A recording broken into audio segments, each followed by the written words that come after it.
Welcome to tiger বাইজেন kitchen. আজকে mutton কষা হবে। চলো উপকরণগুলো দেখে নিই। প্রথমে 500 গ্রাম মটন, এটা ম্যারিনেশনের জন্য নুন 2 চা চামচ স্বাদ অনুসারে, তারপর হলুদ দেব,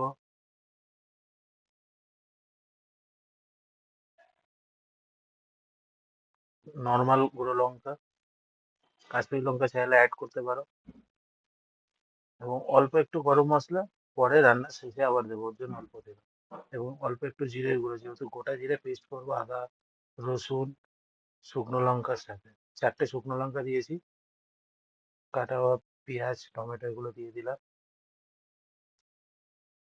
এবার এটাকে, যে পেস্টটা বানিয়েছি পেস্ট দিয়ে সুন্দর করে ম্যারিনেশন করবো।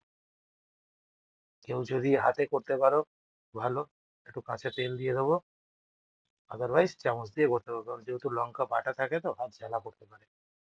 এবার এটাকে সুন্দর করে মেখে নেবো, ম্যারিনেশনটা করে নেবো। তারপরে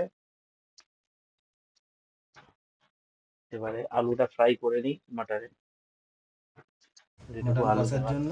তারপরে কড়াই তেল দিয়ে ম্যারিনেশনটা ওর মধ্যে দিয়ে দেবো, দিয়ে শুধু ঢেকে দিয়ে ওটাকে খালি হতে দিতে হবে, আর কিচ্ছু করার দরকার নেই। মাঝে মধ্যে একটু নেড়ে ছেড়ে দেখে নেবো।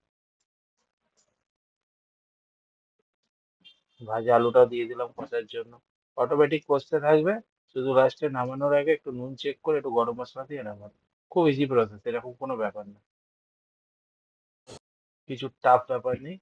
রেডি, সার্ভিং বলে মাটনটা ঢালছি, এরপরে plating.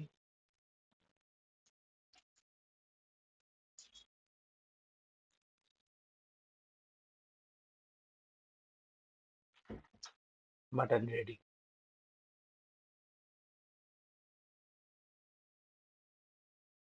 প্লেটিংও complete. Okay, thank you, bye by.